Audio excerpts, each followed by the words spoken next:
This episode was written by the Gravelstone. If you enjoyed this video, make sure to check out his Instagram for mini reviews of some great albums. On December the 8th, 2019, hip-hop lost one of its most talented and innovative artists, Juice WRLD. The Chicago rapper broke onto the scene in late 2017 off the back of his single Lucid Dreams. The blend of rap and emo rock took the world by storm and gave us a brief glimpse into the sounds that would dominate not only the music of Juice WRLD, but popular hip-hop as a whole for years to come.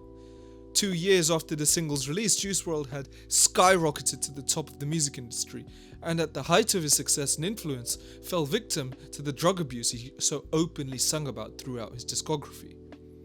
Juice and Lucid Dreams were instrumental in popularizing the sound of many underground rappers, allowing for the mainstream success of artists such as Lil Peep, Trippie Redd, and XXXTentacion.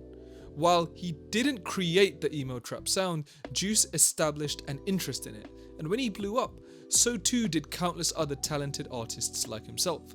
The influx of popular artists making use of more experimental sounds helped in redefining hip-hop for a new generation.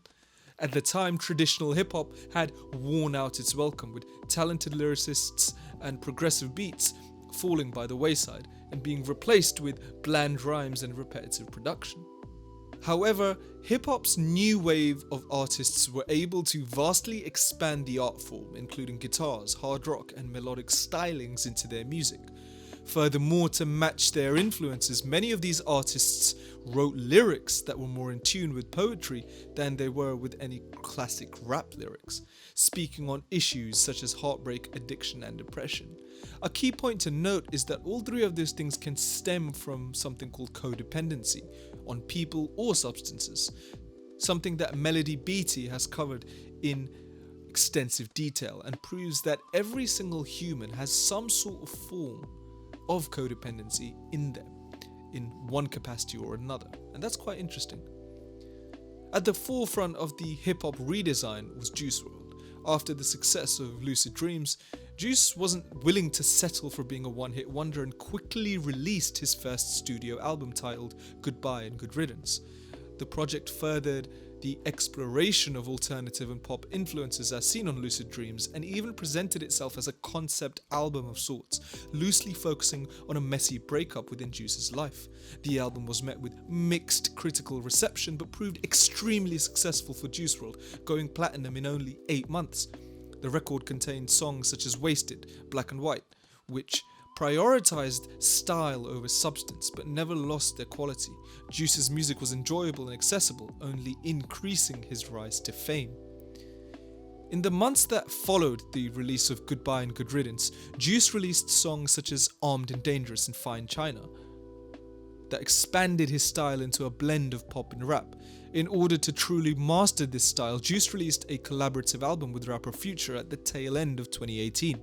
Called World on Drugs, the project allowed Juice to openly show off his rapping abilities, and he ended 2018 with a foot in both the hip-hop and pop industries. This versatility led him to appear on a wide variety of songs, ranging from artists like BTS to Young Thug. It is by 2019 that Juice had established himself as one of the most eye-catching and forward-thinking artists of his generation, and no one knew where he might take his sound in the future. Luckily, fans didn't have to wait long, as in February 2019, Juice released Robbery, the lead single to his upcoming album, Death Race for Love. The song saw an abrupt turn for Juice, who up to that point seemed to be suddenly progressing into a more hip-hop centered sound. Robbery defied expectations by sounding more like alternative emo rock than any form of rap. And with the release of Death Race's second single, Hear Me Calling, which embraced more of a pop sound than any other of Juice's music, many assumed that Juice was on the verge of releasing a pop album. However, Juice somewhat defied these expectations with the release of Death Race, which featured a plethora of songs influenced by rock, pop, alternative, and classic hip-hop sounds. Death Race made use of all that Juice had explored in the year leading up to the album's release, and more.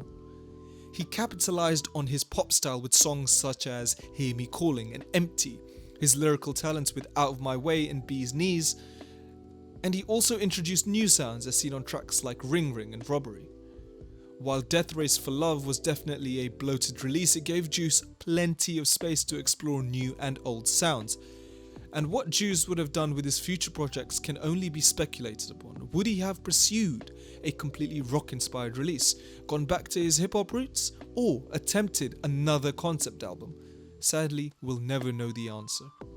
While there is still very little known about the circumstances under which Juice met his end, it's apparent from many eyewitness reports that it was drug-related.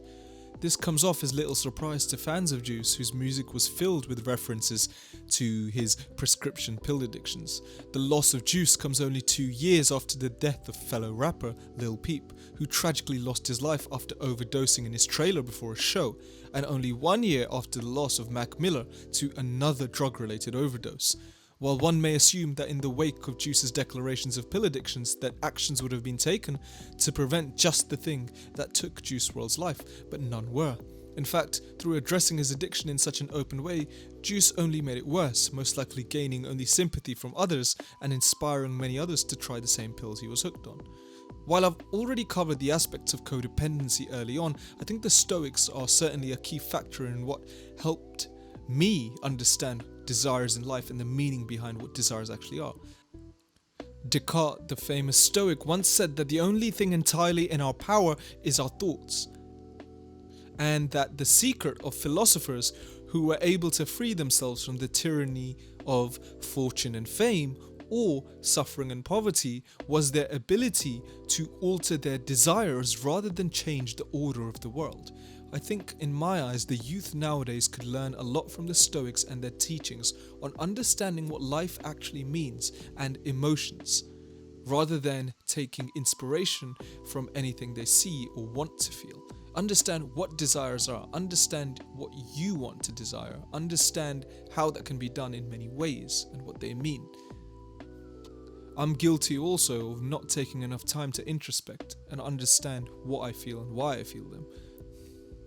Take, for example, artists such as the Xanax popping Lil Uzi Vert or the lean sipping Lil Pump, two rappers with millions of fans who are undoubtedly inspiring others to participate in the use of these drugs.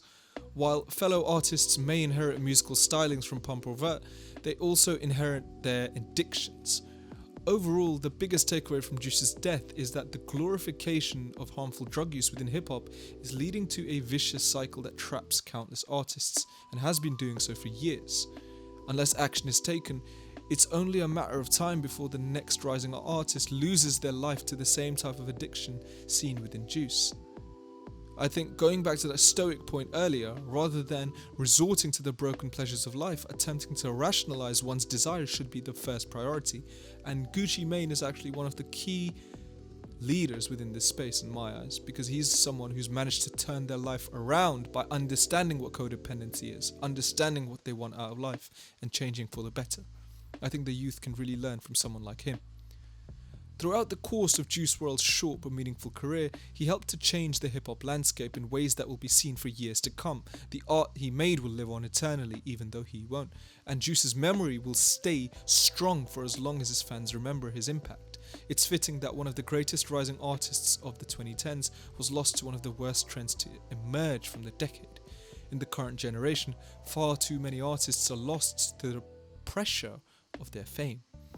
As Juice himself said on his 2018 song Legends, "They tell me I'ma be a legend.